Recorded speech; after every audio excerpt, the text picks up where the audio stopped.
आप सभी को प्रभु यीशु के नाम में जय मसीह की।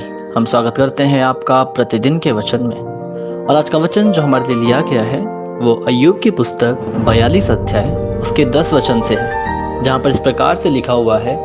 जब अय्यूब ने अपने मित्रों के लिए प्रार्थना की तब यहोवा ने उसका सारा दुख दूर किया और जितना अय्यूब का पहले था उसका दुगना यहोवा ने उसे दे दिया।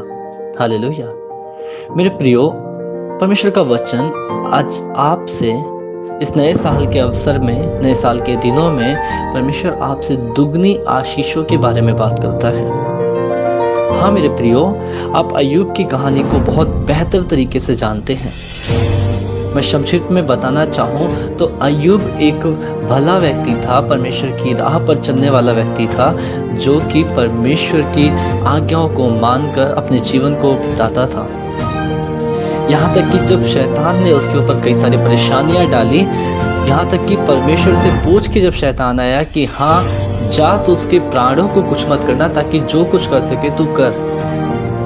शैतान ने उसकी परीक्षा ली, उसको बीमारियां दी, उसके बच्चों को मारा, उसका घर बार सब लूट लिया, परंतु अय्यूब प्रभु में बना रहा। आप अय्यूब की कहानी में देखते हैं कि वो अंत तक बना रहा। उसने कहा कि परमेश्वर ने दिया, परमेश्वर ने लिया, उसकी महिमा हो। हालेलुया। यहाँ तक कि उसकी जो बीवी है वो उसे छोड़कर चली गई। मेरे प्रियो, उसके जो दोस्त हैं जब वो उसके पास आए, पहले वो उसका साथ देते, फिर उसकी निंदा करने लगे कि छोड़ दे तू परमेश्वर को, परमेश्वर कुछ नहीं कर रहा है, परमेश्वर तेरे लिए कुछ नहीं कर रहा है, तू बीमार होता जा रहा है, मर जाएगा एक दिन। लेकिन यहाँ पर लिखा है कि अय्यूब ने अपने मित्रों के लिए प्रार्थना की। हालेलुया।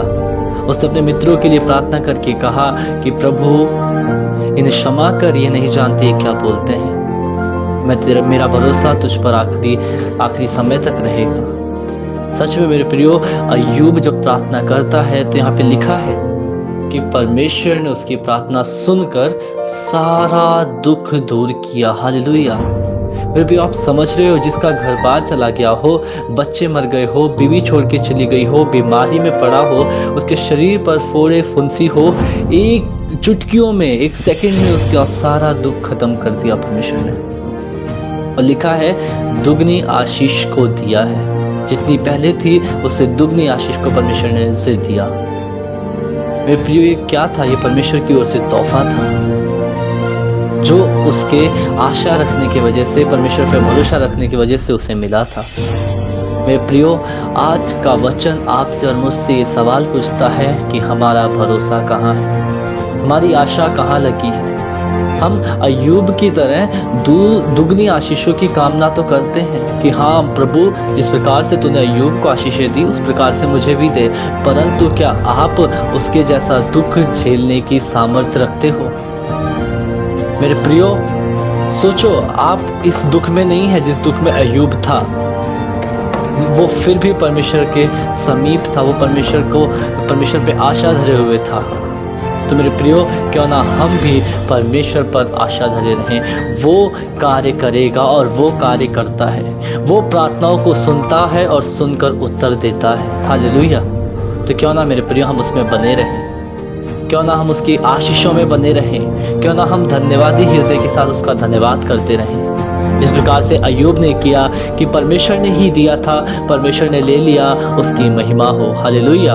आइए हम प्रार्थना करें। धन्यवाद प्रभु यीशु, धन्यवाद करते सुंदर समय के लिए प्रभु जो आपने हमारे जीवन में दिया। तो राजाओं का राजा, प्रभु का प्रभु, सर्वशक्तिमान है। हे प्रभु यीशु, इस सुंदर वचन को आपके हाथों में सौंप देता हूँ। जिस प्रकार से तुमने दुगनी आशीषों से अय्यूब को भरा है, उसकी परिस्थितियों को देखकर प्रभु, जो लोग इस वचन को सुनते हैं, पढ़ते हैं, मनन करते हैं, उनकी भी परिस्थितियों को देखकर उनके विश्वास के अनुसार, उनके पिता प्रभु, उनके विश्वास के अनुसार आप उन्हें चंगाई दे, उनके विश्वास के अनुसार उन्हें आशीषों से भरे प्रभु। पिता उद्धार करता प्रभु यीशु के नाम से मांगता हूँ, आमीन। हालेलुया। आप सभी को प्रभु यीशु के नाम में जय मसीह की। आपका दिन शुभ हो।